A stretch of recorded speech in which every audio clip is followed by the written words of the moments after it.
துப்பாக்கி அவன் கையில இருந்தாலும் வில்லன் நான் தான்டா. முடிஞ்சா தொடரா. மதராசி படத்தை பத்தி பார்த்தோம் அப்படின்னா வில்லன்களுக்கு அங்க கண்டெய்னரா கன்னை மக்கள்கிட்ட சப்ளை பண்ணி தமிழ்நாட்டோட அமைதியை கெடுக்கணும்னு நினைக்கிறாங்க. இதை தடுக்கிறதுக்கு NIA டீம் ஃபார்ம் ஆகுது. இதோட தலைமையில இருக்கிற பிஜு மேனனை சிவகார்த்திகேயன் சந்திக்கிறாரு. தற்கொலை பண்ணிக்க போறேன் அப்படின்னு பிரயோஜனமாவது சாகுபான்னு சொல்லி இவரை வில்லன்கள் கேங்கிட்ட அனுப்பி வில்லனை புடி ஃபேக்டரி ஆளி அப்படின்னு சொல்லி அனுப்புறாங்க.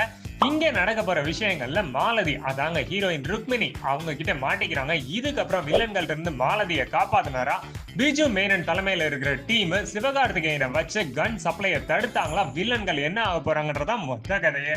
படத்தோட பிளஸ் ஃபர்ஸ்ட் ஆஃப் சொல்லலாம், ரொம்பவே என்கேஜிங்கா இருக்கு. சிவகார்த்திகேயனுக்கு டெலூஷன் ஒரு மனநோய் இருக்குன்னு சொல்றாங்க. அதாவது மத்தவங்களுக்கு ஏதாவது ஆபத்துனா தான் குடும்பமா நினைச்சு பயங்கரமா காப்பாத்துறதுக்கு என்ன எஃபர்ட்ஸ் வேணாலும் கொடுப்பாரு, எந்த எக்ஸ்ட்ரீம் வேணாலும் போவாரு. அந்த விஷயம் இமோஷனலா ரொம்பவே கனெக்ட் ஆகுது மக்கள் கிட்ட.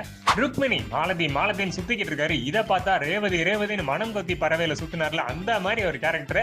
இந்த பக்கம் பயங்கர ஆக்ஷனையும் துடிப்பாவே கொடுக்குறாரு அந்த எக்ஸ்ட்ரீமுக்கு போறதுக்கு. அப்புறம் இன்டர்வல் பிளாக் துப்பாக்கில வெயிட்டிங் மாதிரி தொடரா பார்க்கலாம்னு சிவகார்த்திகேயன் சொல்றதை தெரிக்க விடுது தேட்டரையே. பேக்ரவுண்ட் மியூசிக் அனிருத்ல இருந்து இந்த படத்துக்கு இது போதுமானதா தான் எனக்கு தோணுது. படத்தோட மைனஸ் செகண்ட் ஹாஃப் சொல்லலாம், லெந்தி ஃபைட்ஸோட இழுவையா போய்கிட்டே இருக்கு. குறிப்பா ரகுவையும் மாலதியும் அதான்ப்பா ஹீரோ ஹீரோயின் என்னைய டார்க் ஹவுஸ்ல இருந்து என்னைய ஆபீஸ் மாத்துவாங்க. அது வரைக்கும் நல்லா இருக்கு. அப்புறம் டேக் ஆஃப் ஆகவே இல்ல.